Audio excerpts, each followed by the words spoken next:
Welcome, friends, to another edition of Economic Update, a weekly program devoted to the economic dimensions of our lives. Jobs, debts, incomes, those we face and those our children are having to think about more and more with each passing week. I'm your host, Richard Wolff. The Bloomberg News Service carried the next economic update.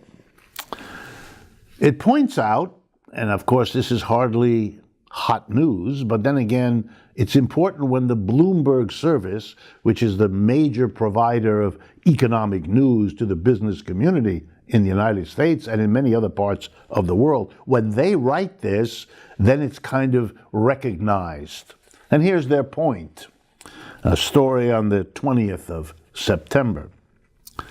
If you put together the impact of automation with the impact of outsourcing of jobs, that is, moving jobs out of the United States, the impact of those two things together, replacing jobs with machines and replacing jobs in the United States by having those jobs moved to another part of the world, the end result is that fewer people are working and that they're earning less than they used to. And the way economists measure that, it's called labor's share, the share of the total income in our country that working people get, people who work 9 to 5, 5 days a week, earning a wage. Labor share versus the profit share, or sometimes it's called capital share. The labor share, the capital share, the employees' share, the employer's share. Well, for years now, the labor share has been going down. The number of people in the laboring part of the society keeps going up, but the share of total income laboring people get goes down. You know what that means? If there's more and more of us sharing less and less, it means that the average economic situation of Americans is being pinched, lowered, reduced, squeezed, whatever word you like. And Bloomberg wants the business community to know about it. And the reason is not far to search for. With this kind of tearing a society apart into those who have and those who don't, those whose profit share is rising, giving them good times, versus those whose situation is being squeezed, so they suffer shrinking incomes, or maybe social exclusion, as we just finished talking about. The gap between these two is filled with bitterness, resentment, envy, anger, recrimination, you know. And it becomes fertile soil to try to convince upset people that this or that group is the bad guy making this happen. The people who are different from you, the people who are immigrants, just like your ancestors were.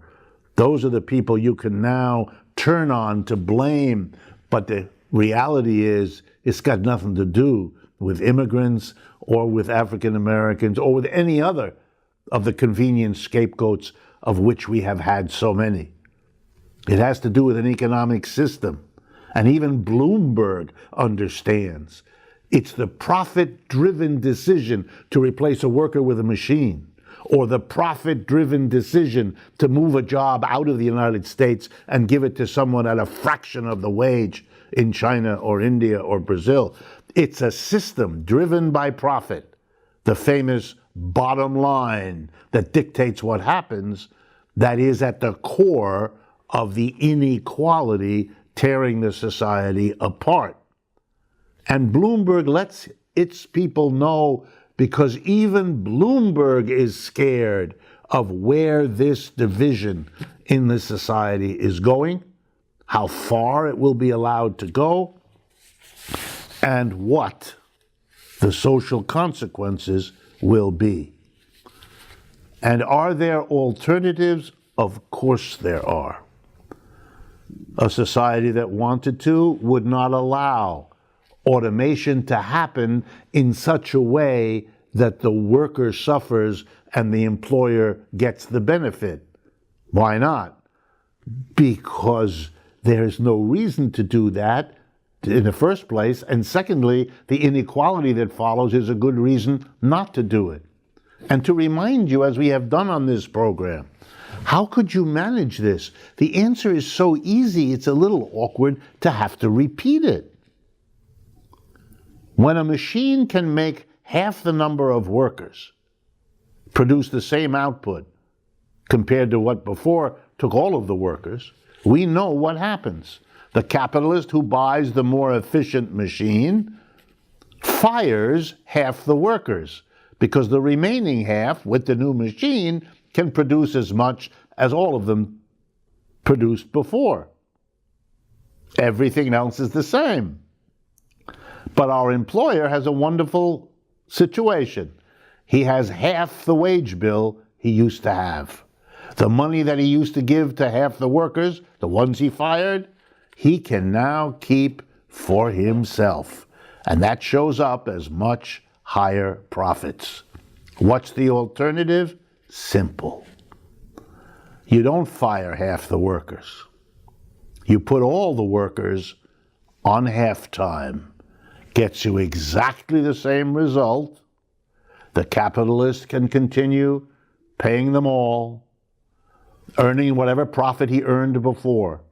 The technical change means that everybody who works there has half-time labor for the same wage. It's more leisure for every worker. If the benefit were more leisure for every worker, the majority would get the benefit. We have a system that fires half the workers and keeps it all in profit for the top.